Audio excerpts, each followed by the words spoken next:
A few thank yous first. Some fantastic sponsors of the event. Ambius had provided the plants, and you'll notice that there's 3 or 4, 5 trees here. Now those are wishing trees, and you should have been given a little label as you came in, and it's very important you write your wish. It's a challenge that you want Planet First to take on, and also a company that you think they should talk to. So it'd be great if you could put your wish on those trees. I need to thank also PLB, UK's largest supplier of organic wine. So they supplied the fantastic sparkling wine tonight, the Spear wine, which has gone down very well, I think. V2 Graphics have helped with the signage tonight, which is, I think you see the graphics there, absolutely amazing logo. GMI Construction, who provided some financial support tonight, and they're green builders and also renewable energy providers, so they can provide all your green building and renewable energy needs. And last but not least, the Hospital Club, who've laid on this fantastic space.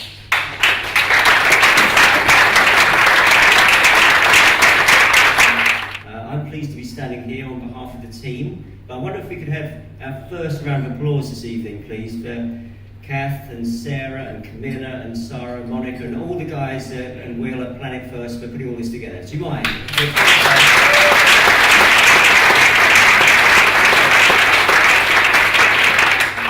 The Planet Mark provides a toolkit and a programme to help you achieve continuous improvement across those 3 areas of sustainability: economic performance, environmental performance and social performance. But 20% of the people in any business are what we call positive greens. And so if you put these people into a green team, then that is the perfect channel for us to provide information into your organisation. So that green team will then continue to run as long as you give them the freedom to be able to do what they can within your organisation to reduce energy and waste, take away personal bins, switch lights off, and then go much further beyond.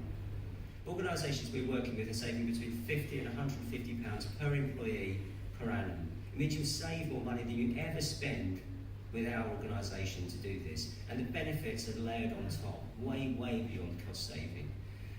It engages your employees so they'll be happy at work. I mean, it's really important and it's really obvious, but actually that is the case. They'll be happy at work, more productive, and reduce absenteeism. You're going to have a happier, completely shifted cultural environment. And it really helps on the environment. I know it's obvious, but that's what we're here to help you do. We're here to cut your carbon emissions, reduce your waste, increase your recycling, and help you go beyond that. It turns business pressures like resources and risk into opportunities. You'll be able to answer tenders and pre-qualification documents, which will ultimately help you in business by being a better, more sustainable business. And we encourage our companies and our partners to work together. We're really, really good at making that happen through our business network.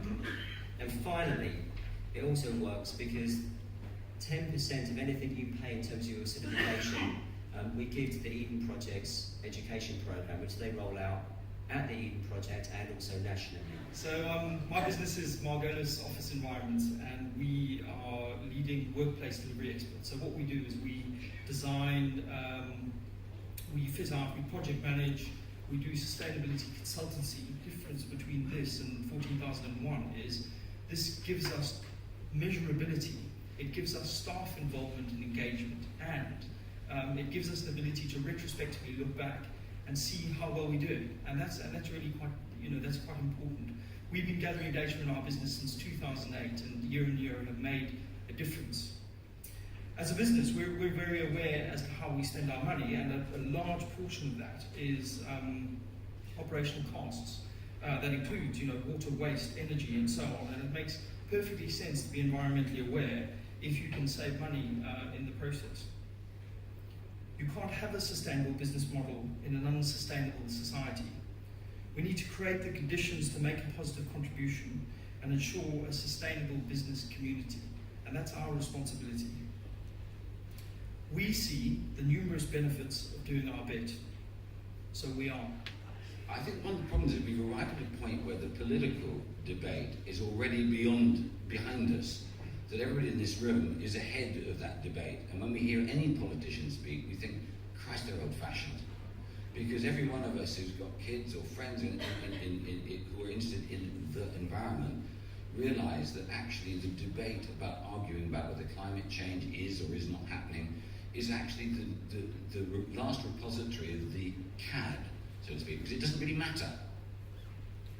All of you in the room have seen in this position, I know, and you will all have had to get up on your hind legs from time to time. You all know the incredible boredom when some guy in the audience gets up and says, I've read all this stuff about climate change, it's not happening. You know, and you go, yeah, I guess, whatever. You know. And the truth is that you could then waste the rest of the afternoon having a debate with some bore in the front row, or you say, okay, climate change isn't happening. But do you accept that we are not working with the grain of nature? And what to me is special about what Steve and I and the team are trying to create here is kind of fellow travellers who recognise the Dorothy Parker truth. Dorothy Parker, you will recall, was the wonderful American commentator who famously once said, the trouble with getting there is that when you get there, there's no there. And I think many of us in the audience recognise that, whether it be in career terms or in professional terms or anything else.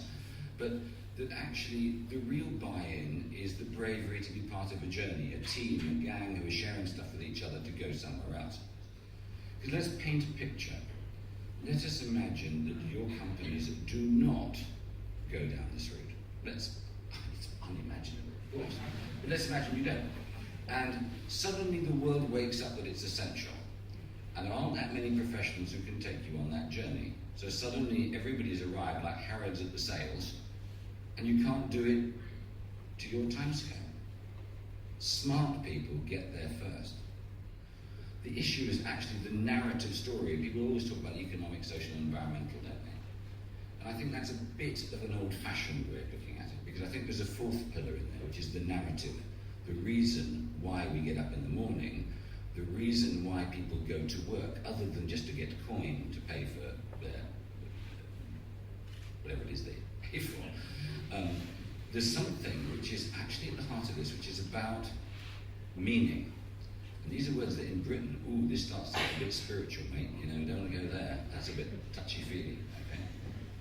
I promise you, I don't wear patchouli oil. I'm not one of those people. But ultimately, the journey we're on is about, yes, measurability, because we are creatures of habit that need those feelings, and we all suffer from those terrible jargon words that we have to sell to our colleagues, like centres of excellence, and out of the box, and joined up thinking, and leading edge, and cutting edge, and bleeding edge, which is when I assume you get too close to that. Bleeding, cutting edge. And then we think the unthinkable. And then we get innovative. And then we come into a fever and we get creative. But ultimately, we are creaturely. We have a heartbeat. And we know we need all those things.